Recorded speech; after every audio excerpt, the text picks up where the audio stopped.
What is going on, everybody? I go by Philly Mike, host of the Philly Talk podcast. But today we're back from the bye week Battle Birds podcast, and we got a special guest.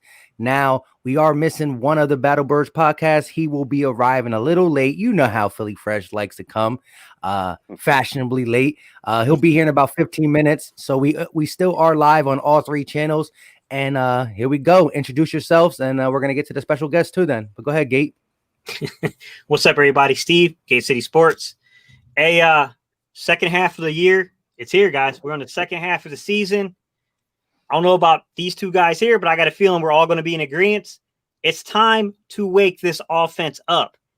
Yo, the sleeping giant, get up, wake up, bro. We need life. We need this offense to have life. All right, y'all. What's up, everybody, man? It's your boy, Mr. Dugai, checking in, man. Glad to be a part of this today. I agree. Like, it's time, man. The bye week is gone. We in first place by default, honestly. But Dougie P and Carson, like, the time is now. Like, the division is we only lose the division if they give it away. Yeah, man, I agree. This is a big game because as we sit in first place at 3-4-1, it still kind of feels weird to say that. As we sit there in first place, you got everybody else in the division with 2 wins. So they're all one game behind us. You can call it a game and a half because of the tie, but they're all very close. And we can't allow this division, even though it's a bad division, it's time to separate ourselves. Like Gates said, offense needs to wake up. Coaching, the coaching staff needs to wake up. And when I say coaching staff, I'm talking about our lone play caller. And lastly, again, it's time to separate ourselves from this division because the games don't get any easier than the Giants and Browns that we got these next 2 weeks. But forget the Browns. We got to worry about the Giants. So, Gate, what is your biggest thing in this game so far? Well, to me, it's going to be a combination of, are we going to see the better version of Carson Wentz? Is Carson Wentz going to be out here making these same boneheaded mistakes when it comes to, hey, I might be able to fit this in there. I got the arm strength, and just making those really bad judgment calls. Okay. We can argue over the nuance of maybe a guy could have done a better job of getting back and fighting for the football. All those things are true. But listen, the big factor that could have avoided all those plays was Carson's decision to put it out there to those players.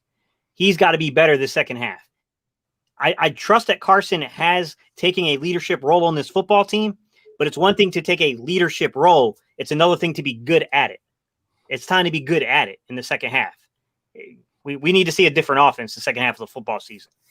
And then for me, the other thing will be, Mike, I was telling you backstage, man, I broke down every single third down defensive play from the first half of the season, guys. So there's going to be a lot of videos coming up, guys, for me, where I'm going to be breaking down what I'm seeing with our third down defense. Jim Schwartz, for the love of God, stop playing prevent. Stop. Just stop, man. Like, for the love of God, stop doing it. Just stop. And I know he's going to chime in. Where's he at? My boy Jim Schwartz, he's going to chime in here in a minute. But yeah, he'll be here, definitely. Yeah, like, it's got to stop, man. Like, the prevent defense on, like, when we're getting in these situations of 3rd and 7 or greater, what I can see from what I've watched in the film is when we play not so soft in the coverage and we give our pass rush a chance to get there, or we bring pressure, we're getting home. But when we sit back, man, teams are converting on these 3rd and really long plays that shouldn't be, and it's extending drives. It's putting points up on the board. The defense, to their credit, has been handed a crappy hand at times from the offense, turning the ball over, giving the opponent short field. That's definitely a part of it. But, like, I got to see better third down defense from this defense. It's got to be better in the second half, straightforward. And the red zone defense. Red zone got to get better too. Yeah, I agree. And for me, it's turnovers. Do we protect the football today, and can we take the football away today? Daniel Jones, as much as we get on Carson Wentz for his bad turnovers, Daniel Jones turns the ball over a lot also. So if we could, their offensive line isn't great. They clearly don't have Saquon Barkley, so they don't have, though, what's his face? Number 22 for them, the running back. He does a decent job, but they don't really have a strong running game. Gallman? So Gallman, Wayne Gallman. So if we could get pressure on Daniel Jones, force him into turnovers, and then on the other end, we could protect the football today. With Carson, if it's not there, throw it away, man. Like, you have weapons, we could punt the Dougie P. We don't have to always go for it on 4th and 4, at the 50-yard line and give them the ball at the 50. This is a struggling offensive line, a struggling quarterback. See if he could beat you going 85, 90 yards down the field. So the key today is decision making and protecting the football and taking the football away. Yeah. I agree. Jalen, for you guys that don't know, that's Mr. Dugas. Am I saying that correctly? Oh, Dugai. Dugai, Mr. Dugai. He's got if you guys aren't familiar with him, he has a YouTube channel. He was definitely one of the first people I kind of came across when I started my channel, and I was looking to see who else was doing Eagles content, and stuff like that. Guys, check him out, man. He's got good content, and he does. He's got a pretty wide variety of topics he covers. Because you cover college football and stuff too, right? Yeah, I do. Appreciate it. LSU fan. He goes LSU, right? And then you go Miami Heat in NBA. That's it. There we go. Atlanta Braves in baseball. Atlanta Braves also. He got a wide variety, but I agree, man. Turnovers. Look, if you look at the season thus far, every single game we won the turnover battle. We won. Every single game we lost a turnover battle. We lost, except for the Ben DiNucci Cowboys. We turned the ball over, but we get a little pass because it was Ben DiNucci, of course. If that was probably that Gilbert guy, we lose that game because of the turnovers. So it comes down to protecting the ball. And like you said, just be smart with the ball. It's not that hard. Again, it's the bye week. I think the bye week is either going to show us that we can do it or we're going to be struggling the rest of the season because it doesn't get easier. But I do want to talk about Alshon Jeffrey. Let's get our takes on Alshon Jeffrey. He's back. Shout out to Laura Brunson who said Al Slim Jeffrey. It's funny because he did slim down. What do you guys? How do you guys feel that he's going to? What is it? Because what is the level you think he's going to contribute his first game back? Hang on, Drew Johnson's trying to chop me up, bro. I did shave. I did. I didn't want to. The wife said I had to. And she even got me kind of on some slick stuff. She was like, yo, since you grew that beard, y'all ain't really done that well this year. I'm like, all right, man.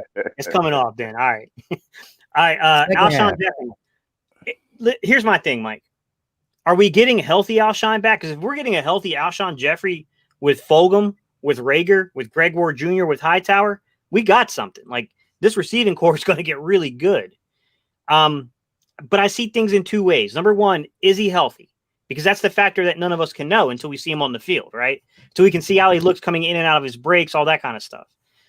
The other option, or the other factor, I should say, not option, but the other factor here is, can this coaching staff not do boneheaded things and make boneheaded comments, kind of like our old OC who's not here anymore, Mr. Gross, said, which is, I don't know how to use them. I don't know how to game plan them. Like, as long as we don't hear any dumb, crazy crap like that, I think Alshon Jeffrey could be a huge factor down the line here.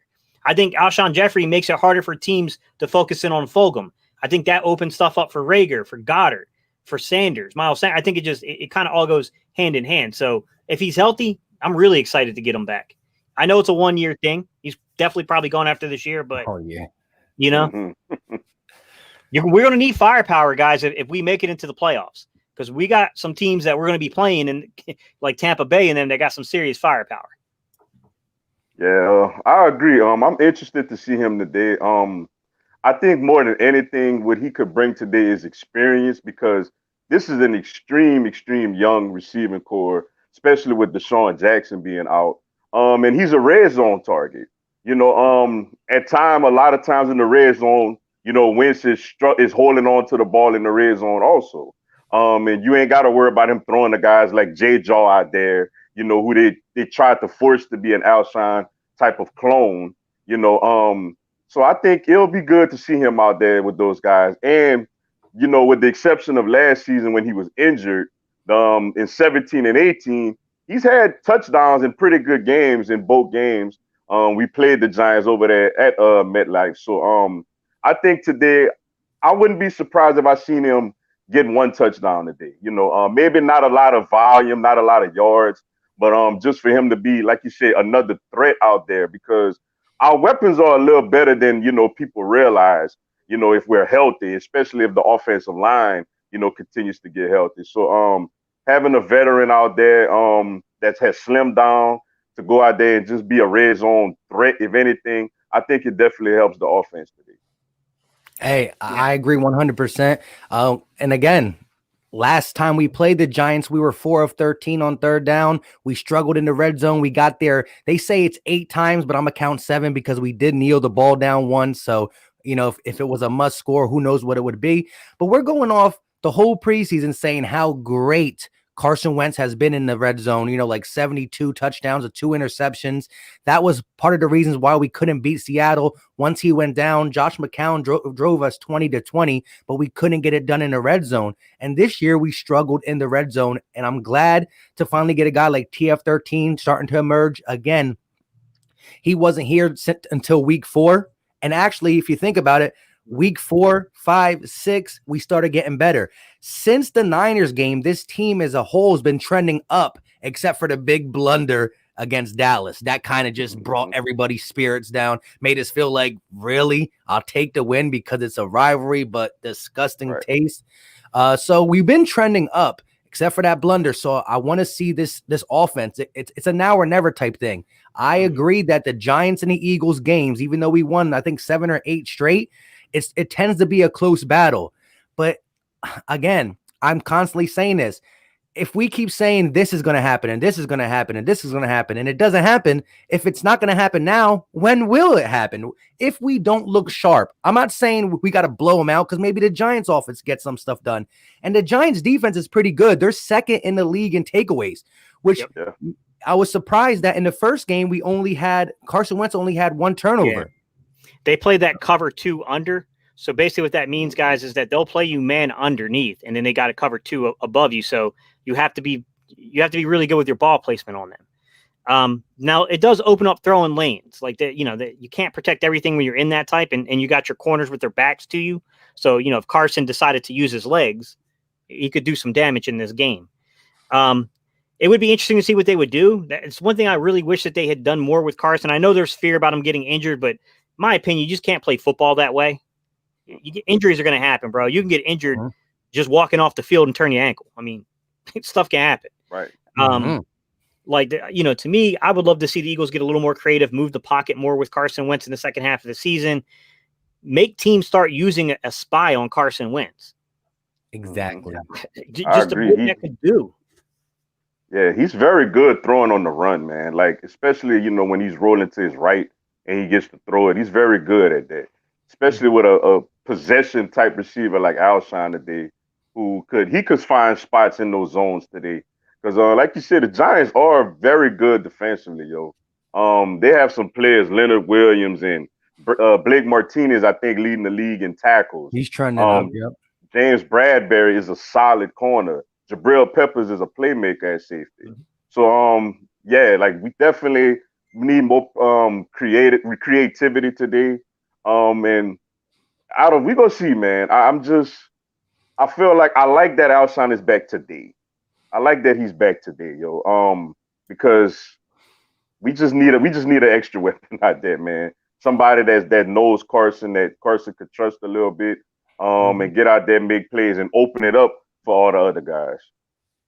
And that's the crazy part about that, is what you were saying here, is that it's funny how we went from a team of really kind of shorter wingspan football players that really didn't give you a large catch radius to all of a sudden now with Fulgham, now with Alshon. Right. And the crazy thing no one realizes about Rager is this kid's only 5'11", but this kid's got a 42-inch vertical. He's one of the most explosive football players I've ever watched film on from that position. What is out there and what can give you that, these large areas to throw into is going to automatically make you look better as a quarterback. It just is. I mean, I liked Hightower. Hightower is a very good route runner. Like, that was the one thing. I think Mike was the one who put me on the Hightower, actually. And when I started watching some of his film, I was like, oh yeah, he's a really good route runner. But I pointed out there's something weird about him when it comes to the contested catch thing. Like, I don't know, I'm not there to coach him, so I don't know what's going on exactly, but something's going on between the hands and the eyes and the body position. Like, he's not there yet.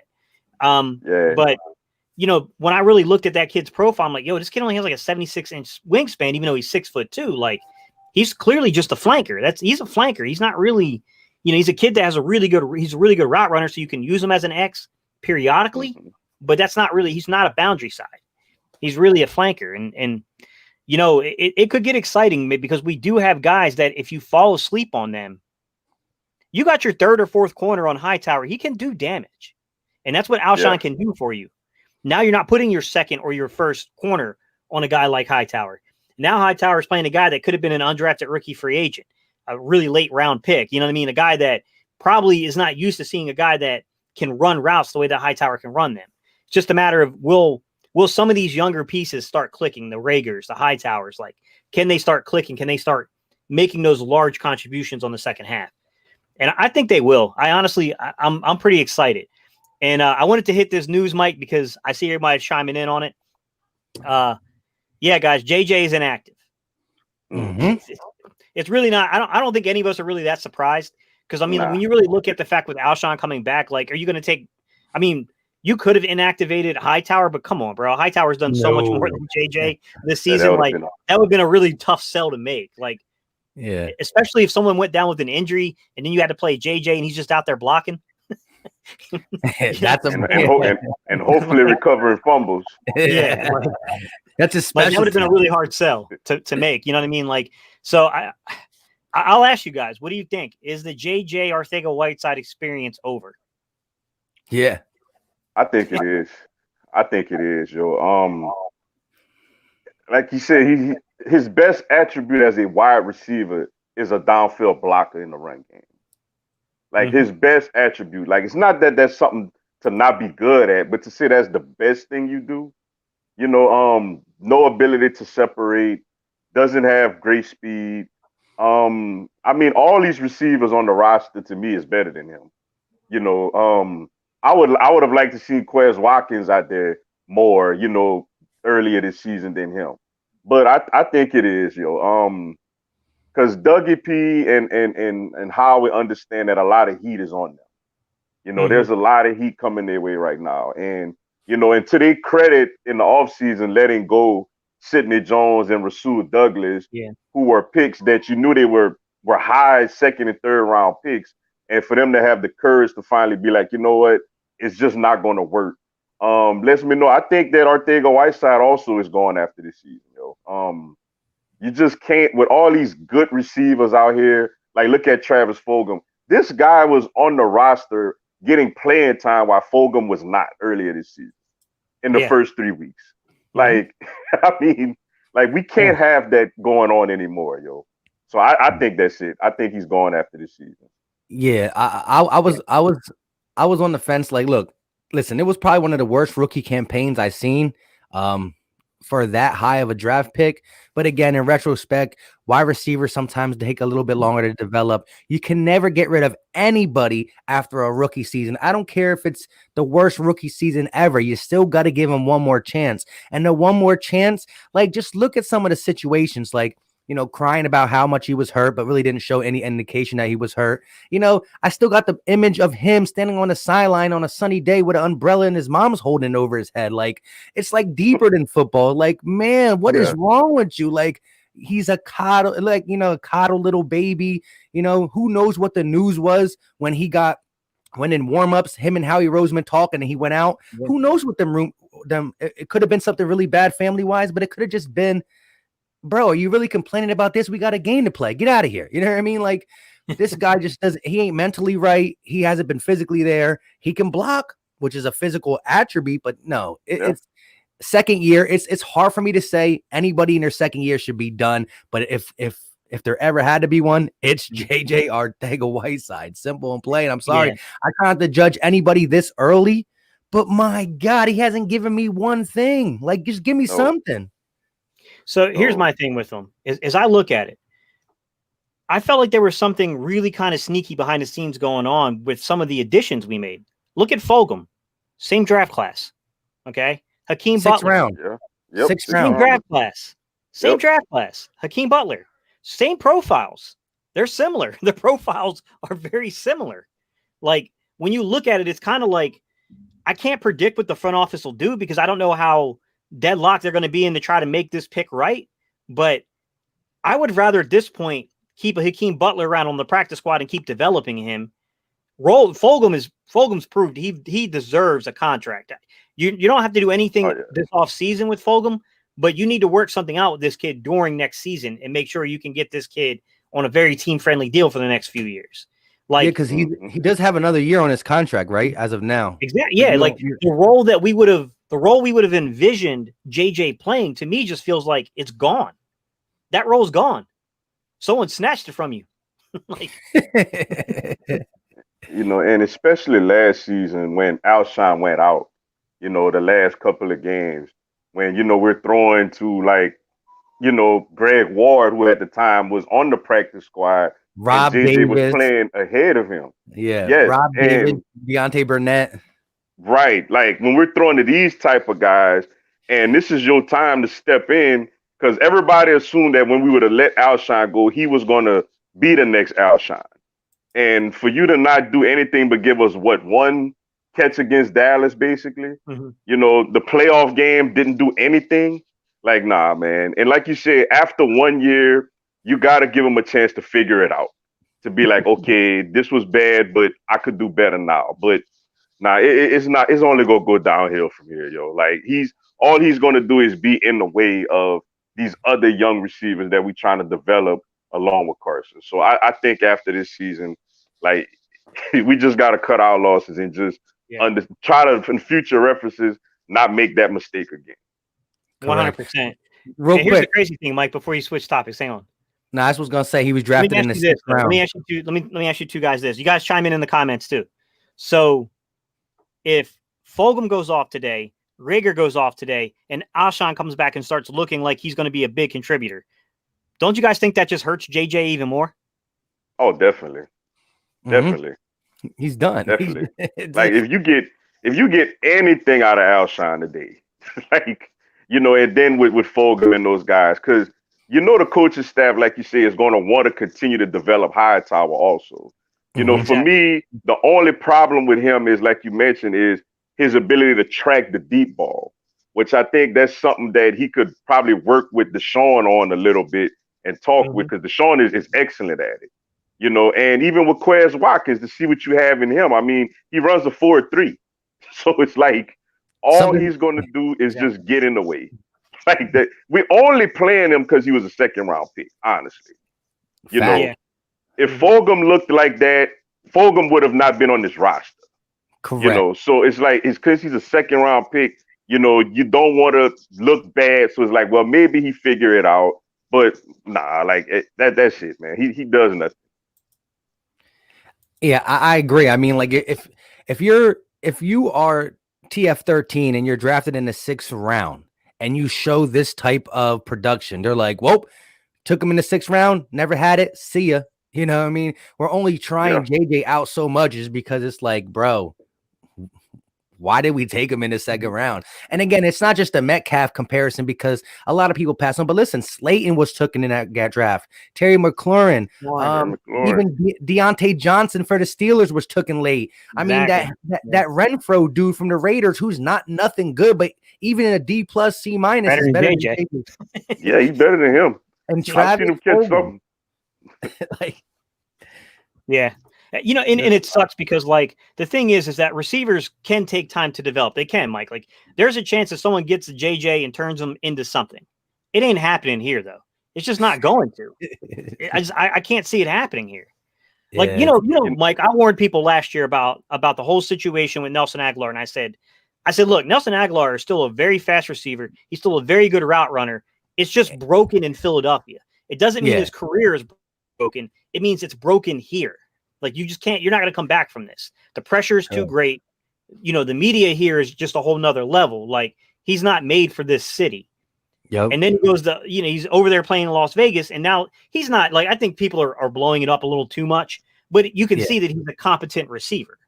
Right. Correct. Like, this is a guy that can burn you. Like, and it sucks because it's like, yo, I just feel like if we had approached him differently, if we had built the roster to where he didn't have to be dependent on the way we were depending on him, it would have been different. The outcome could have been different there.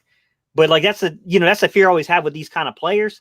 But I can tell you the minute that Fulgham came in that game in San Francisco, Mike, and he made that catch on the sideline, in my mind immediately went, that's it. JJ's done.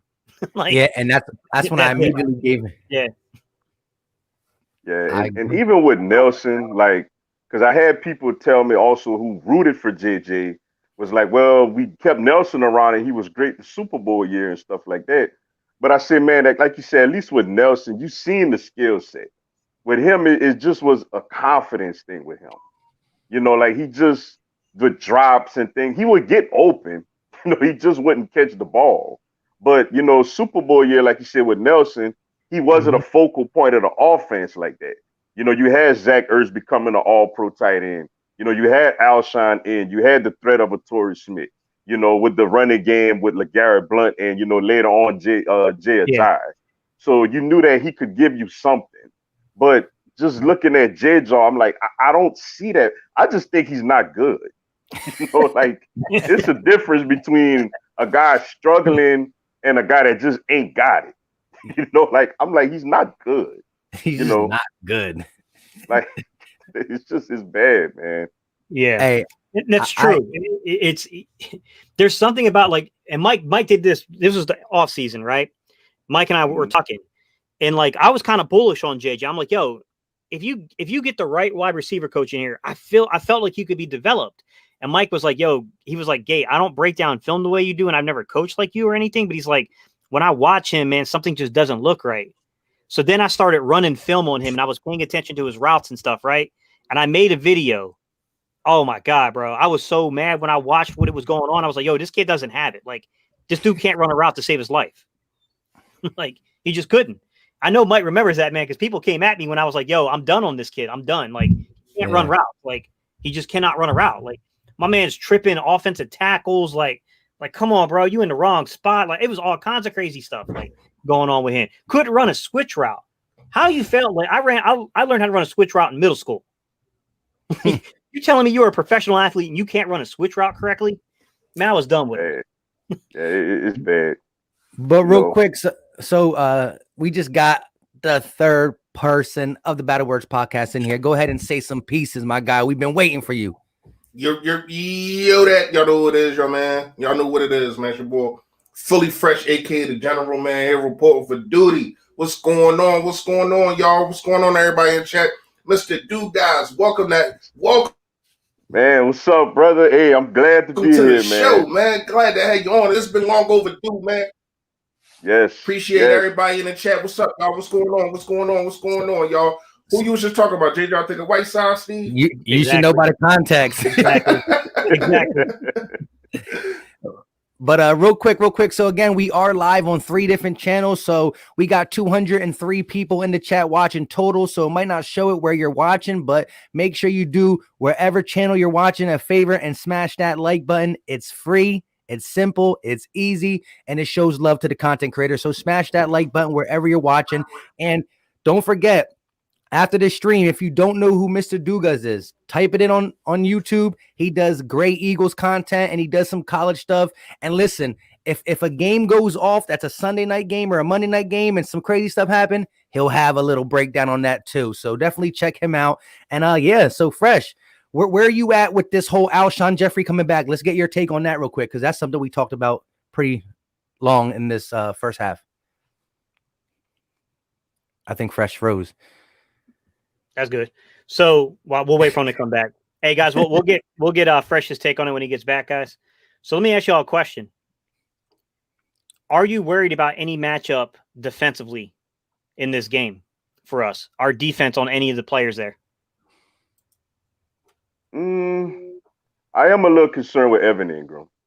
Thank you. That's exactly where I was going. Yeah, I'm concerned with him, man. Especially with him having that drop that he had against us. Because if he catch that ball, like, we most likely lose that game. And I seen him last week. You know, he had a big touchdown against Washington last week, man. You know, our linebackers have and safeties have struggled to cover. And he's a very good. He's talented, man. He's very good. For some reason, he hasn't completely put it all together yet in his career. With injuries, probably have a lot to do with that. But he's a very, very difficult matchup for us, and that's the guy out of everybody on that offense that I fear the most. Mm-hmm. Yeah, I agree. That was because he's like a 4.4 speed tight end. That I mean, this kid is like, you talk about the athletic profile of the kid. I mean, like, the kid's just ridiculously gifted. But my concern is like, I'm hoping Will Parks is ready to go, and there's been positive signs. But Will Parks is the guy that I think you try to play on Evan Ingram. Like, that's the guy I would be sticking him with. I'm just afraid they're going to do something stupid, like try to put. Look, I like Jalen Mills, I do, but I do worry about Jalen Mills lining up against a slot guy. Let's be real, he's a tight end, but he's really a slot that's got 4.4 speed. Like that concerns the crap out of me, especially a physical one too. A guy that's just as big as you are, just as strong as you are, and can outrun you. We have to do something. Yeah, I agree. He catches that ball. We're in a really bad situation. He's been plagued with a couple drops this whole season so far, but his ability to get open is definitely there. Again, I'm worried about just, I got to see more from the second cornerback. I got to see Nikel Roby-Coleman play a little bit better. Avonte Maddox, throughout the year has been struggling. Good, we're good, bro. My boy's here. My boy is here, bro. Michael Jacquet. Michael Jacquet. Shout out to him, man. I followed him in college a little bit, man, and he was really good over there, man. He did his thing over there, man. Has very, very extremely long arms, man. Could play. He did good against. Though granted, it was Ben DiNucci, and Ben DiNucci ain't gonna really put the ball where it's supposed to be put. But I thought the snaps he played pretty solid out there. The moment wasn't too big for him. See, what I liked about Michael Jacquet is I knew really nothing about the kid when we signed him. So I went and watched the film, and I got chopped up, man. People were chopping me up because he didn't have the greatest. He had an initial really good camp, and then it tailored off, and he didn't look good.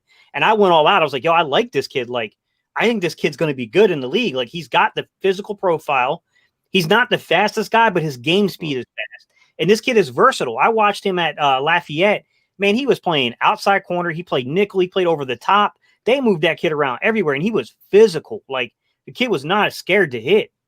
And I was like, yo, I like this kid. Like, there's something about this kid that just tells me, like, this dude's going to, like, kind of like Quentin Michael was back in the day. Yeah, I don't know if you guys remember Quentin Michael. I kind of got that vibe off him. Like, yo, this is a kid that he's got a real shot to make it in the NFL. I was hoping it wasn't it was a Mostert that we lost. I was hoping it wasn't a Raheem Mostert type situation, but I was like, yo, I like this kid. Like, I think he could actually play. And man, I'll tell you what, bro, that video blew up after he had that game a couple weeks ago. Man, everybody started watching that video. He definitely showed out. And the good thing was we didn't really notice that he was in. That's great for a cornerback to come in. A young cornerback that comes in, normally a quarterback's gonna be like, I see you. I'm coming after you. And he really didn't target him. He played good. He did drop a gimme interception, but it's all right. We were going against Ben DiNucci and them boys, so it didn't really matter. But like I said, so Fresh, where are you at with Alshon Jeffrey? I want him to play. I ain't got no problem with him playing. I just don't want him to take snaps away from Fulgham. I think that you can play Fulgham on the outside and also Alshon Jeffrey on the outside. And the person that's going to miss out is Greg Ward, because you're going to have Rager in the slot. You know what I mean? So I would love to see that. You got two big guys that can go up there and get 50-50 footballs. What Carson Wentz loves. Carson Wentz, if you notice, man, he has his best years when he got a healthy big guy. You know what I mean? A Dallas Goedert, Alshon Jeffrey in 2017, a Travis Fulgham now. You know what I mean? And I know people might laugh at this, but he targeted Darrell Green Beckham a whole lot in 2016. You know what I mean? Yeah. That was another big guy. He loved them big guys, man. He liked speed too. He liked to push the ball down the field. But he like a guy that, listen, I trust you more than I trust the cornerback. I am going to throw it up. You go get it. And we've been seeing that, man. He done tried it. He done tried it with Greg Ward. You know what I mean? We seen it in the last touchdown against the Giants game. Even though it was an over the shoulder pass, but it still was. I'm going to throw the ball up. You go get it. You Little 5'6" Boston.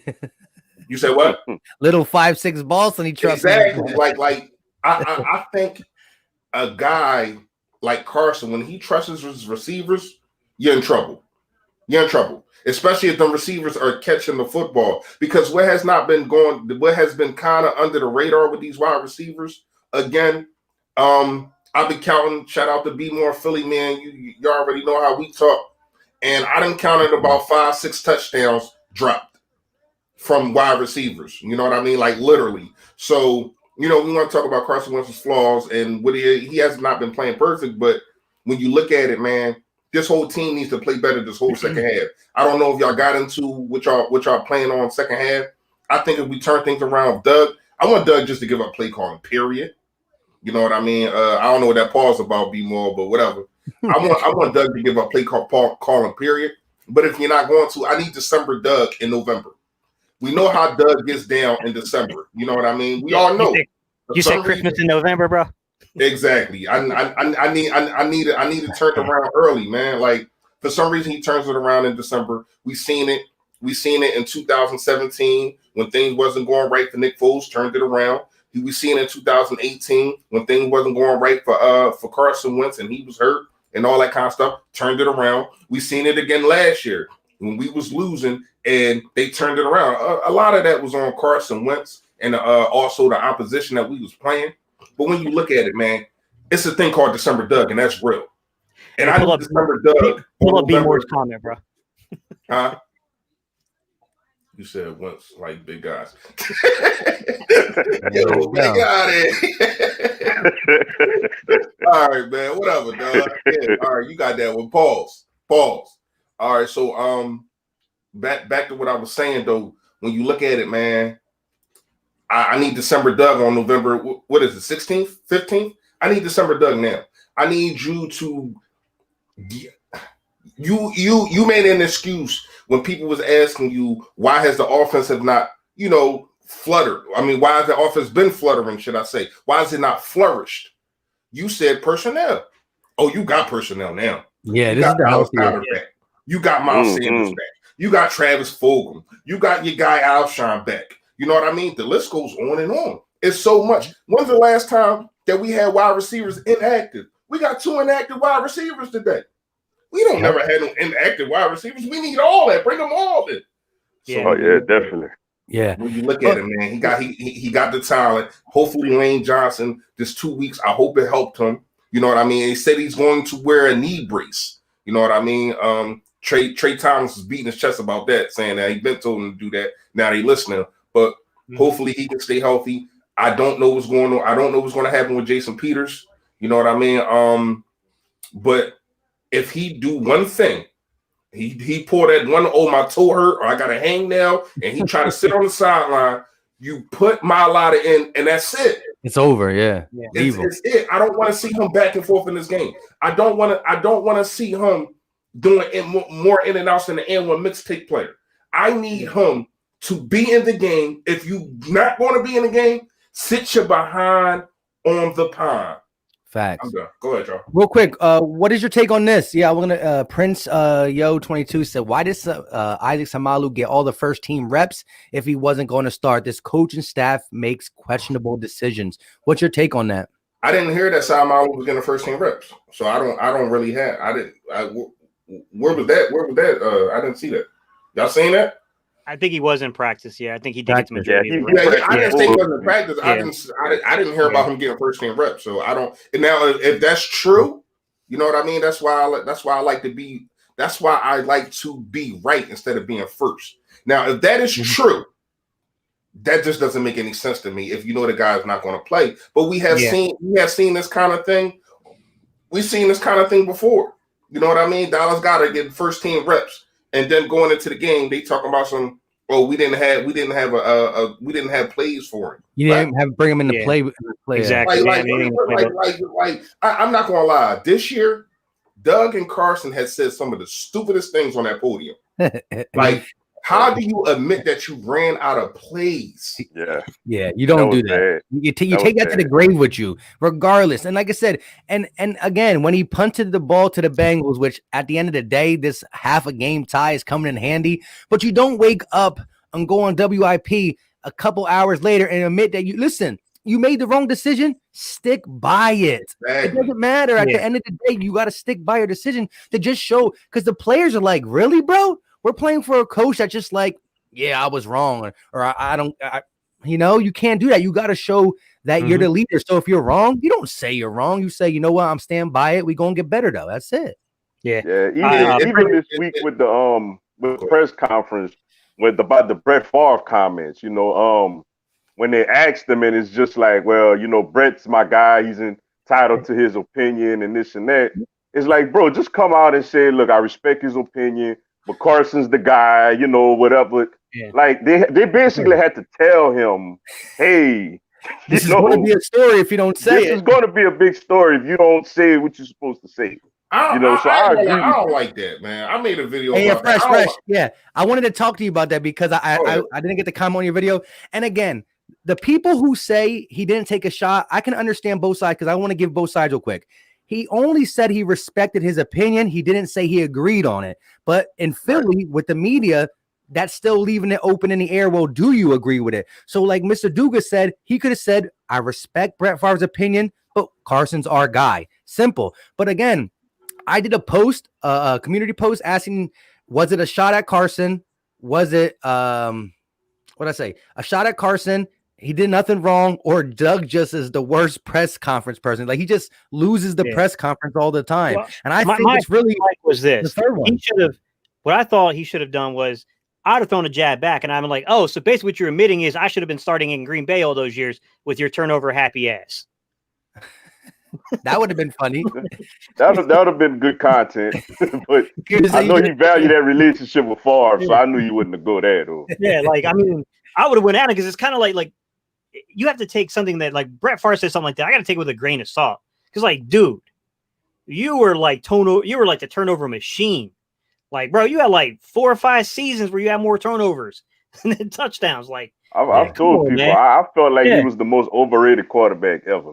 To me. You're mute, Fresh. You're muted.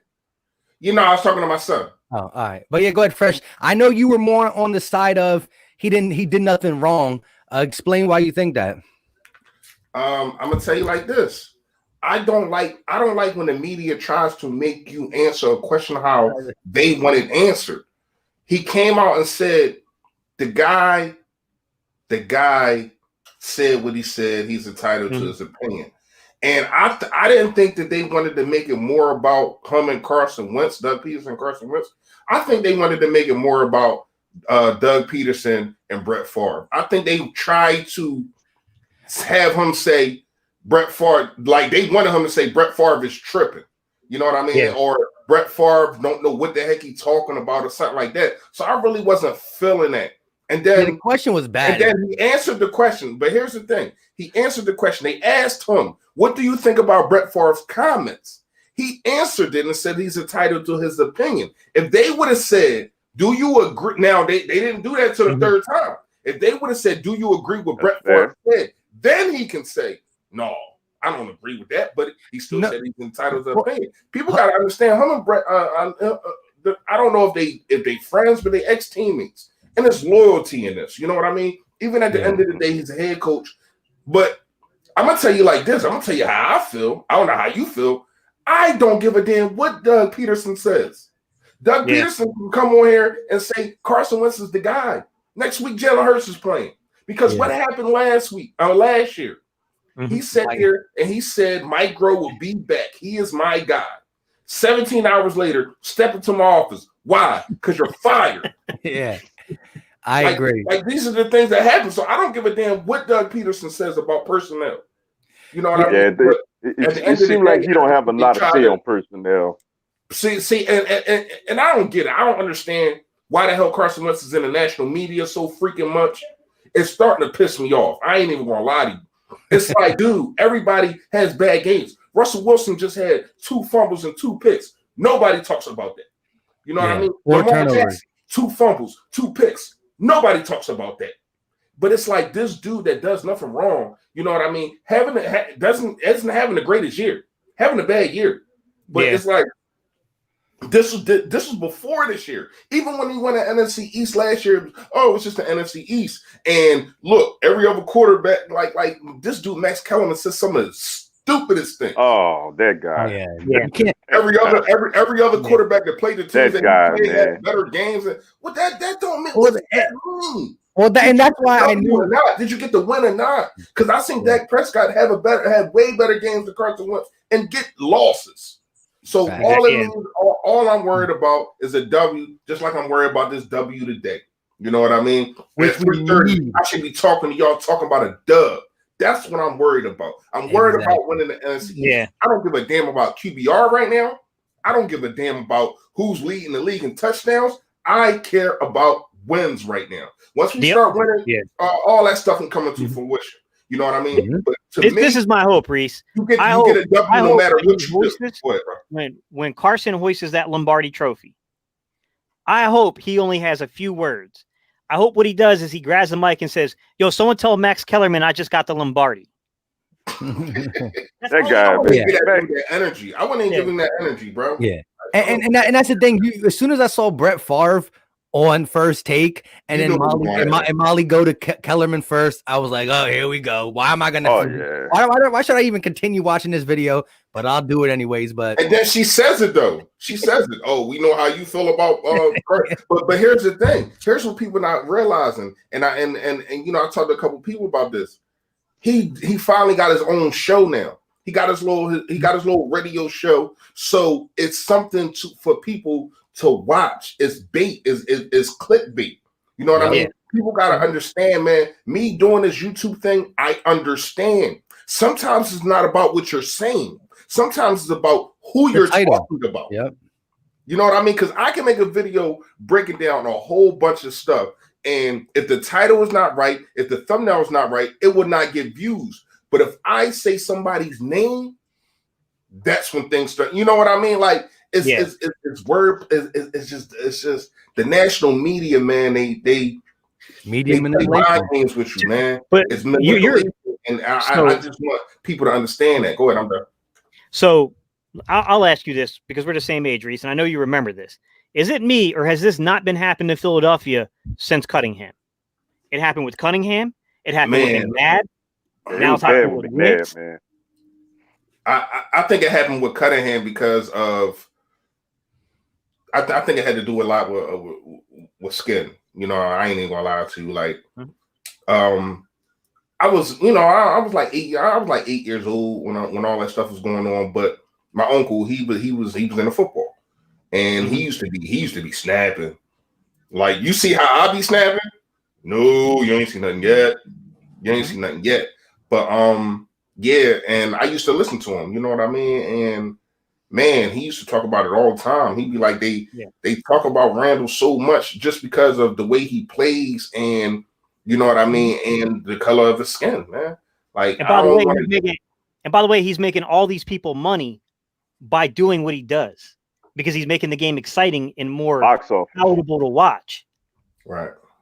Like, yeah, that was the first one I remembered because it was like the Jim McMahon. You remember when we signed Jim McMahon? Mm-hmm. It was the Jim McMahon and Randall Cunningham controversy that happened, and that was like the early '90s. And then I think it was the whole Rodney Peete thing, and him kind of shook out there, and like going more towards the Rodney Peete thing stuck out to me the most because Rodney Peete never was on Randall Cunningham's level, not even a little bit. Oh no, like not even like what are we even talking about here? You know what I mean? Yeah. So I never understood that. But it's like, once again, a guy that does nothing. He does nothing, and you got guys across the league that get into trouble. Look at Antonio Brown. You'll see on SportsCenter, right? You'll see on SportsCenter every single target or every single reception that Antonio Brown had last week from Tom Brady. You know what you don't see on SportsCenter? That throw on the top 10 from Carson Wentz to Boston Scott, which was one of the best throws I ever seen in my life. They won't show you that because they want you to think, the media wants you to think that Carson Wentz stinks and that he can't get out of the slump that he in. I cannot wait. We got 8 games going. I got us going 6-2. I ain't even lying. I'm not playing. I got us going 6-2, man. A lot of things got to happen. The defense got to step up. You know what I mean? I think Slate been playing out of his mind. I think Graham been playing out of his mind. But it's some other dudes that got to step up. Yeah. Sweat had a first couple games. I'm like, yeah, that's my, I was beating my chest about Sweat. That's my guy. Yeah. But he drifted off. You know what I mean? Derek Barnett had a couple games. He drifted off. So I need some more for my defense. I need better play calling. Carson Wentz has to play. Carson Wentz. I don't want Carson Wentz to change his game. I'm not gonna lie to y'all. I just need you not to turn the football over. Be smarter. You don't turn the football over, we win games. Fact. Seriously. So like, just think about it. If you don't turn it over against Baltimore, we probably win. Because we was neck and neck with them without the with the turnovers. You know what I mean? We didn't turn it over. Oh yeah, we did a fumble. What am I talking about? Yeah, the phone. No, I'm at Pittsburgh. I ain't mean Baltimore. I'm at Pittsburgh. Yeah. So I ain't gonna lie to you. I just need him to play how he plays. You want to say you're not gonna change the game? All right. How you been playing since you've been in the league? But I need you to protect the football better. That's it. And I need. Can I get some screen passes? Pretty please with sugar on top. Can I get some slant routes? Pretty please with sugar on top. Can I, like, Doug, why is everything outside and up? Everything. Yeah. Like, even the 4th and 3 that, everybody's going back and forth about. When you look at it, his first read was in the flank. His second read was all the way down the field. And the middle of the field is open. You know what I mean? Yeah. For everybody who doesn't know, I see people commenting in. Sorry, Reese, I'll let you go again. People are commenting in. Bottom right, that is Mr. Dugas. He's got a YouTube channel, guys. He's been doing this longer than I'm sure. Yeah, Dugai. Sorry, Mr. Dugai.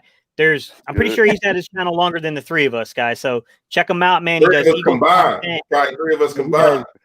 Yeah, exactly. You're probably right. Yeah, he does Eagles content, guys. He does some NBA content. He does college football. Check him out, guys. He's a hard worker, guys. He be pushing them videos out, man. Hey, and I can't wait to get you on because I need to know.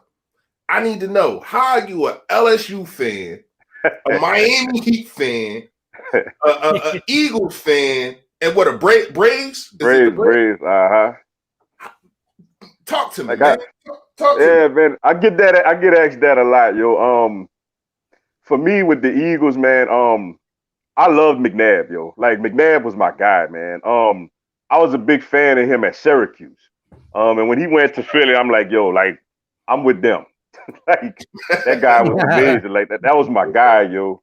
The Braves, man, TBS Turner Sports, man, they was on every night, back in the day. Just fell in love with them. LSU, I know a lot of people personally, that's played for them. So I rock with them all the way. And Miami, man, I liked the Alonzo Mourning, Tim Hardaway, the fights they had with the Knicks, and all that other stuff, man. So I became a fan of them that way. But yeah, man, I'm all over the place, man. Yeah, I see, man. Hey, listen, man, you all around the world with the same song. Yeah. No, but I dig it, man. Once again, thanks for coming on. Appreciate it. Glad I'm here, man.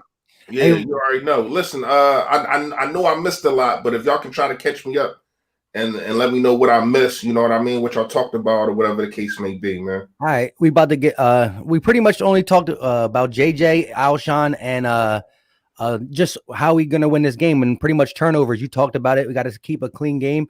But real quick, shout out to my guy Tone DeShields II with the $2.99 super chat. He said, "What's good, fellas? Eagles go 5-3 in the second half. I'll take it. That will put us at 8. That would put us 8-7-1, and that's definitely going to win this division." But real quick, definitely check my guy out, Tone DeShields. He does Eagles and Sixers content. He just dropped a video, 10 o'clock, talking about some Eagles game day stuff. Real short one, short, sweet, get to the point. Let's get this W. That's pretty much it. But yeah. Shout out to him. Yeah. Hey, Steve. You see what B Moore said? Yeah, he tried to chop me up with the NC State stuff. I see him, man. Hey, I like playing Duke, bro. I loved it when Russell Wilson played Duke, bro. He made our numbers look real good. All right. But yeah, So we wait, Fresh. We spent a lot of time on JJ Arcega-Whiteside and the fact that he's a healthy scratch with Alshon coming back, the merging of Fulgham, John Hightower, Greg Ward. Like, do you think y'all spent a lot of time on that? well, we just had to give us some little JJ Arcega-Whiteside hate. Do you think he's ever going to? I mean, what is there to talk about? All right, well, here's the question: do you think his time in Philly is 100% done? I mean, if Matt Holland stayed around for 4 years, probably not. And he was a 4th round pick. Oh. This dude is a 2nd round pick. If you can try to trade this dude for a bag of chips, a bag of rat snacks, and a Snickers, I'm cool with it. I don't give a damn what you get for this dude. Like, I'm done. I'm fed up. I'm done. Y'all know how I was coming into the season. What did I keep saying? Man, they using me wrong. He needs more play time, and I wasn't. You had that one video. We had that one live stream where you spent a nice 15 minutes. Like, you know what, JD's he's gonna turn it around. Man, I was wrong. I'm barely ever wrong. But man, I missed the boat on. But I ain't gonna lie, man. I just didn't want to be wrong. I kind of knew it. But I just wanted this guy to flourish, man, because I seen the tape. The dude got short hands. He doesn't run routes. But when you talk about a guy and like I was talking about with Carson Wentz, I thought as though that could have been a nice collabo, a guy that goes up and gets the football. You know what I mean? But oh my gosh, no, that ain't it. That ain't it. Not even a little bit. You hear me? So I was wrong, man. I was wrong. I know y'all in the chat like to hear me say that. You know what I mean? But it happened. It happened once out of a billion times. So, hey, man, I was off for him last year, man. I ain't even gonna lie to you, man. Like, everybody was telling me. I had people, man, you got to give him some. Like, bro, he's not good. Like, I mean, he ain't good, yo. I mean, like I said, at least with Aguilar, you know, you seen the potential there. You know, he just struggled with confidence catching the football. You know, I had people early this season in the city mess with his head. Mm-hmm. Right. And then with Hightower early on, especially when they had that big drop against Baltimore, people was like, "Oh boy, here we go." I said, you know what? Give him time. Like him, I see the talent with him. I see that he could run really good routes, like we mentioned earlier. With him, it's just what he got to get better at is tracking the deep ball. You know, it's a lot of time Carson put it up there and he looking one way, the ball the other way, or his arms one way, the ball the other way. You know, but he's open. You know, he's putting himself in position to make plays. He always had the time. You know, he just got to finish it. All right, we're gonna get to our segment that Fresh included into this, and that's where we give our breakout players this game on offense and defense, and then we'll give our score prediction. But before that, somebody answered Joseph Vega, $2 super chat. Appreciate you. He said it to me, but we all can. Why won't they let Quez play? He's inactive. What is your take on why you think they keep inactive, having him inactive? Numbers crunch right now. I think today it's a numbers crunch issue. Like you're not going to activate, you know what I mean? Yeah, because of Alshon. Yeah. And I think it's the right call for today. But I do agree, Joseph. I agree that in previous weeks he probably should have gotten some playing time. He should have warranted a little more play than he was getting. Yeah. Wait, he was on IR for the first 3 games. Exactly. He did come back against the Steelers. He drew that pass interference call, which was, I don't think it was really pass interference, but it helped us out. Right. That was a game where the refs were bad on both sides. Oh yeah, they called pass interference on everybody. You couldn't breathe on a guy in that one. But I believe Quez, like I said, if he would have been able to play a little bit in that game and get some, better targets and stuff, it's just like again, I agree with you, Gates. It's a numbers thing. It's just a wrong place, wrong time at this time. He got hurt early. Maybe if he got the same opportunity as a John Hightower in a couple plays with not being on IR the first couple weeks, he could have been there. But I think, we're going to eventually play him later and later, and we're going to see. And if he pops a game, we'll keep him because, listen, Alshon's coming back, and I think he's going to be good if he's healthy. But Alshon will not be on the roster in 2021 just because the numbers don't get it. This guy can lead. This guy can have six consecutive games of a touchdown, and he's still not going to stay on the roster. There's nothing Alshon can do for us to keep him because of the money situation. So, I mean, that would be the only way. Yeah, it's that, and of course, is keep giving JJ these opportunities early on also. That's You know, true. just trying to figure it out by him being a second round pick. You know, oh, he gonna get it this week. He gonna get it this week. But with the healthy scratch today, it just lets me know like I think they're gonna this is the beginning of the end of him. Maybe what's interesting to see is that if say Alshon does get banged up again, you know, in the season, who do they activate? Is it Quez Watkins or is it JJ Arcega-Whiteside? That's You gonna know, be that's the big question there. yeah. All right, I would really hope that they would use common sense in that situation, and hope is a big word. And they would activate Quez. But I agree with you, man. Like that's not like if someone said put 20 on it, I'd say let's put 5. Right. Not really. Yeah. But all right, so let's get into the breakout players on offense and defense. Who wants to go first?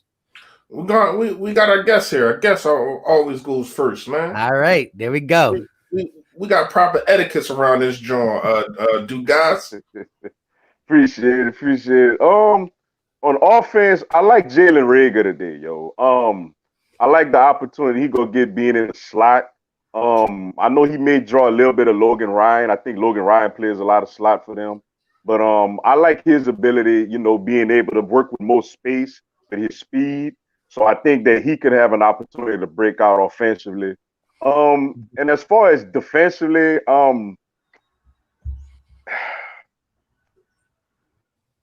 you know what? I'm gonna go with I think Sweat comes back and has another good game, yo. The Giants' offensive line isn't great, you know, especially at the tackle positions. So I think that Josh Sweat has a chance to, you know, get a sack or two in this game and get back to the pace that he was on earlier this season. And y'all also want to predict score predictions? Yeah. I think we get it done today, yo. I go 27-17, yo. I think the Eagles get it done today. You know, it's gonna be kind of tight. Is it like a closed joint and then we pull away late, or is it just comfortable the whole time and they try to do? I think it's close, and then we get a touchdown with like 3 minutes or so to spread in the gap a little bit. Okay. All right, I'll go next, man. You know, I'll go next. My guy. And this is the first time that I'm going to pick who the free giveaway is. I'm picking Miles Sanders. This Giants now, he's going to have his hands full with this Martinez dude. I like this linebacker a lot, yo. He's definitely. I like to take on this dude. Whoa, he jumps off the screen. But he doesn't cover as well as people think that he does. Now he can tackle. He can get downhill. Yeah, he can do that. I think that you now. You know, a lot of people are talking about it. Only 38 yards on screen plays through 8 games. That is bad. That is bad. I need more than 38 yards on screen plays today. Oh, you know what I mean? I think that you use your best players, man. You utilize your best players. And the best players that's going to be on the field are going to be Dallas Goedert, Miles Sanders, and Travis Fulgham. Sorry, Travis Fulgham. He's until proven wrong, he's your best and most consistent wide receiver on the team. So when you look at it, man, I need to see some screens, and I hope Miles Sanders is part of that screen game, and I think that's where he can get a lot of chunk yards. You know what I mean? This defense is good, but they're not unbeatable. Obviously, they only got 1 win, so that's offense. Defense, 2 wins. They do got 2. Same team. They beat the Washington football team twice. Oh, okay, yeah, that's right. I don't count. Say not, but yeah, okay, they got 2 wins. So, damn, defense. I'm going to say, and Darius Slay is so easy, but I'm gonna go the other way. I'm gonna go with Maddox. I think Maddox. I think he holds his own. Y'all know how I feel about him. I really don't like him on the outside because of his height. But when you talk about competitiveness and when you talk about being able to be there, like on every play, I see Maddox there. It's not like he's just barbecue chicken. He's getting burnt. I think he gets a pick this week. And we're going to need it. You know what I mean? Because we really don't get that many turnovers because of how Jim Schwartz plays defense. But that's another time for another day. So they're my two people. All right. I'm going to go. I'll give you guys hot takes along with the picks I'm going to have. All right. So first hot take. I'll go hot take first. Offensively, I think all this stuff is getting to Carson Wentz. I don't think he has a turnover this game. I'm not just saying an interception. I'm saying a turnover. He doesn't have a turnover this game. That'd be nice. I think it's getting to him, and I think that I think he knows he's got something to prove. Now, my offensive player of the game. Oh, I forgot to get my thing. Go ahead, Dougie. Go ahead. No. You in the zone. Go ahead. But I just all right. After you done, So my offensive player of the game, I'm gonna go Dallas Goedert. I think it's really hard. Right from me. I should have went more. That's what you get for going last. Hard. Yeah, I think it's gonna be really hard because you're gonna have to focus on. If Alshon's healthy, you have to focus on him. Then you got Fulgham, who's a problem. Then you got Rager, who's a big movement problem. To where you cannot let this dude start running through your second part of your defense wide open, or he's gonna kill you. So what does that leave? The entire middle of the field open for Goddard to work you.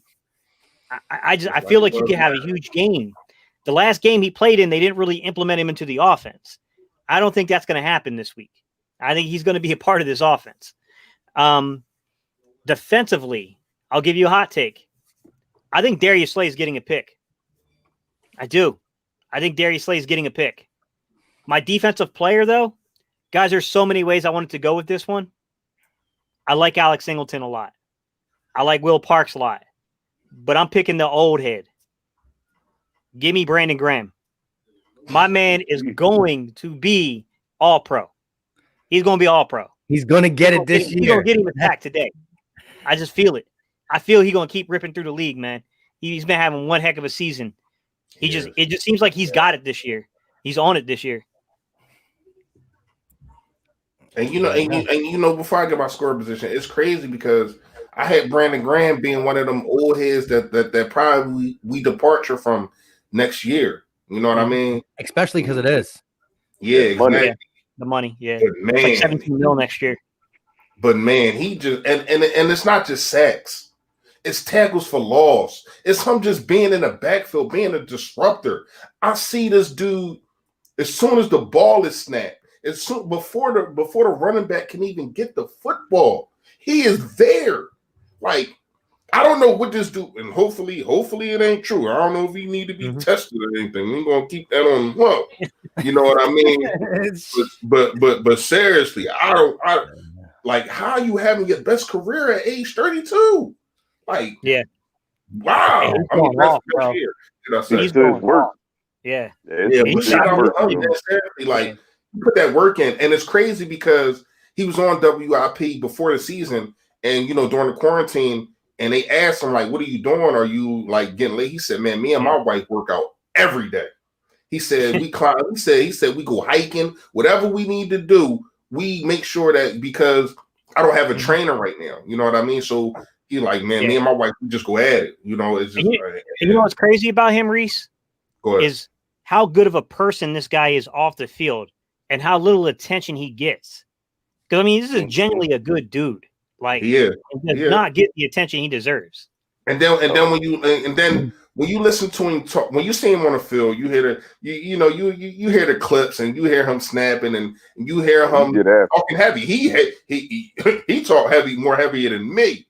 But when I love it. But when you hear him talk, he's a humble dude, man. Like, seriously, man. And he's an Eagle. He's one of them guys when you talk about Brandon Graham, who's drafted here. He's been here his whole career. And the last game against the Saints, when we lost against when we lost against Seattle, when he came off the field, he was crying. He wasn't crying because they lost. He was crying because he thought this was the last game he was going to play for the Philadelphia Eagles. And shout out to Brandon Graham, man. I'm so happy for him. He's finally, if things keep going right, he finally is going to be named on that All-Pro, on that Pro Bowl. But my score prediction, I'm gonna give us 34 to 17. All right. I'm gonna go 31. I'm gonna go 31-20. All right. So now let me give my offense and defense players. Y'all took all the good ones. All the good ones. You got Rager in the slot. Go last, bro. Yeah. I mean, I didn't. You got Rager in the slot. Perfect. I think he's gonna be able to get in space. You got Miles Sanders, who's coming back, who's a home run hitter at any second, and you got Dallas Goedert, who wasn't in the game plan last week, so they're gonna filter even more targets to him on some Zach Ertz thing. So I'm gonna go with the guy who's been, carrying this offense since he's been entered into the lineup week 4, TF13. I believe Alshon is going to contribute. He might even contribute early, and they might say, hey, Bradbury, go handle Alshon, and then TF13 really going to go off. So I got TF13 as our offensive player, and on the defensive side, I'm going to go with TJ Edwards. He had a great performance against the Cowboys. Again, Daniel Jones is going to be on a lot of keepers. He's not the fastest guy, but I'm going to need him to be able to hit the right gap, help control that. I need our defensive ends to keep containment because they won't run for 85 this time, but he will have a handful of run attempts on us. Best and believe that. But I loved what TJ Edwards was able to do against the Cowboys. 12 tackles, just flying downhill.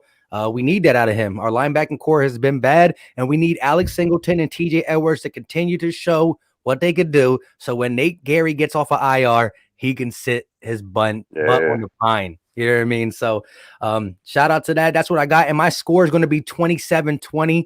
I think we should beat them worse, but I'm going to go 27-20. It's the Eagles. I'm being selfish with my pick. I ain't going to lie to you. I need a comfortable win. Comfortable win would be good, finally, man. I need to be able to be like in the fourth quarter. I'm just like, all right, let me go make this video now. It's over. You know what I mean? Let me go talk my ish now. It's over. Let me go see what Philly 500 doing. It's over. You know what I mean? I can't wait. I can't wait for that bit. But anyway. We haven't had a close game. Like we haven't had a game where I can sit back and be like, hey, did you guys see E-Rock's video? Which one? About the bet where he was mad because he didn't offer him the channel. No, I didn't see that joke. It was funny. Hey, Philly 500 say he's gonna let a lot of Eagle content creators jump on Pizzle's channel and do whatever they want. That's wild. That's why wild. would you even? But it's crazy. Like he went either way. Like, seriously, when you look at it, man, like he been starving for this attention. Philly 500 is giving it to him. And then you like, if I win, I get the belt. If I lose, I give you my channel. Well, you win either way. Like, you know what I mean? Unless 500 does like delete and stuff. You should have bet your channel, Mike. You should have bet for his channel. You should have bet for his channel. Then all you should have done is just check your phone the entire time. Yeah, right. That's all the stream would be. You just checking your phone. Checking my phone. Hey, but the crazy thing is 500 definitely said that in his first video. He was like, let's get some of these guys that pizzled on, try to come at. But it is what it is. Listen, again, thank God the Eagles beat the Giants the first time and saved Philly 500's hair. And hopefully save the belt. It looks good with an eagle on it. We don't want to see a giant on it. So let's get this W. No matter how we get it done. A nail biter.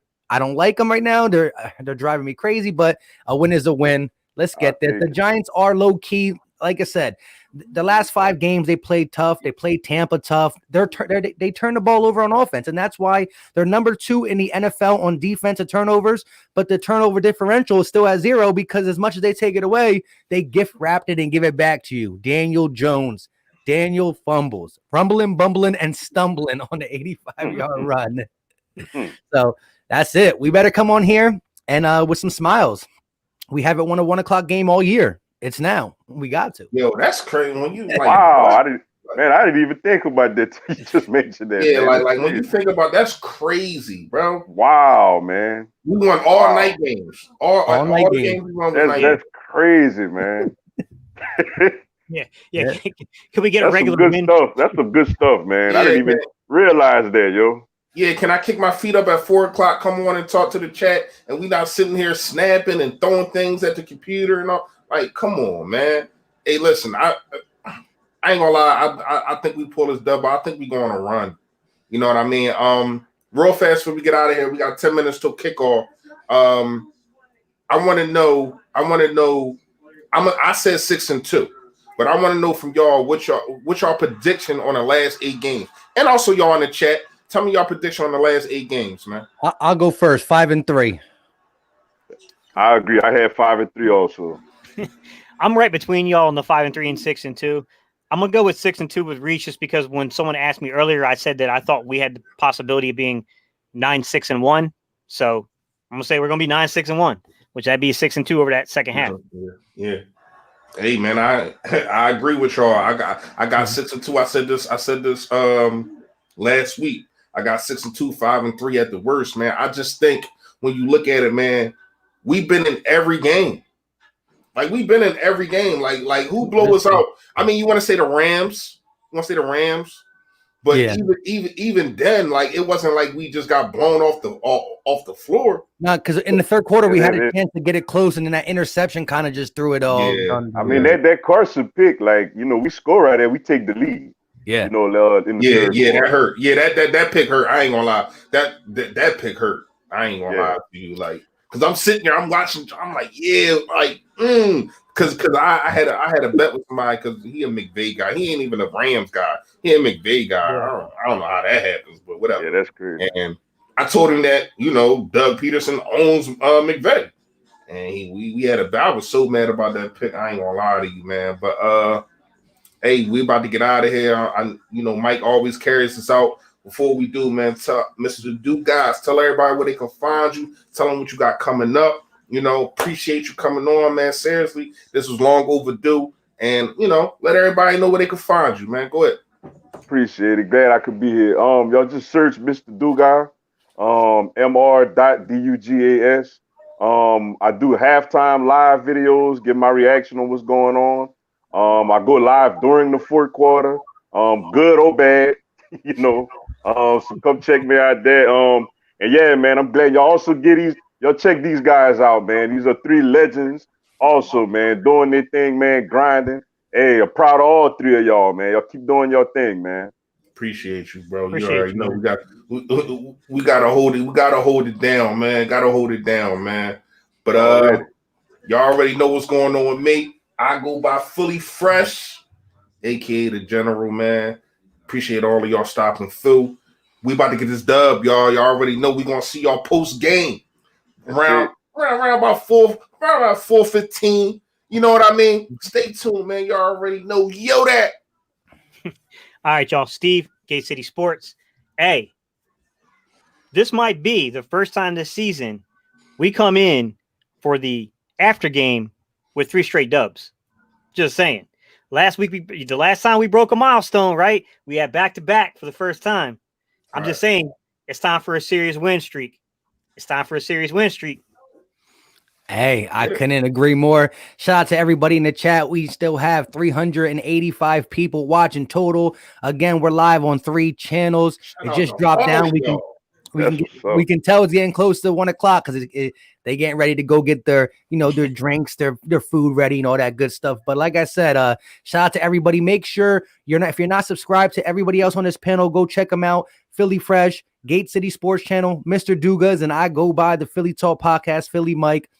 Appreciate you guys for stopping by. We will be celebrating a victory in a couple hours. Shout out to anybody who wants to come through. I do play-by-play the whole game. Hopefully this one I could be more relaxed and dealing with the comments instead of screaming at the TV. You know what I'm saying? So until next time, on the way out, you know what to do for each channel. Smash that like button because it's free, it's easy, and it's simple. Until next time, you know what time it is.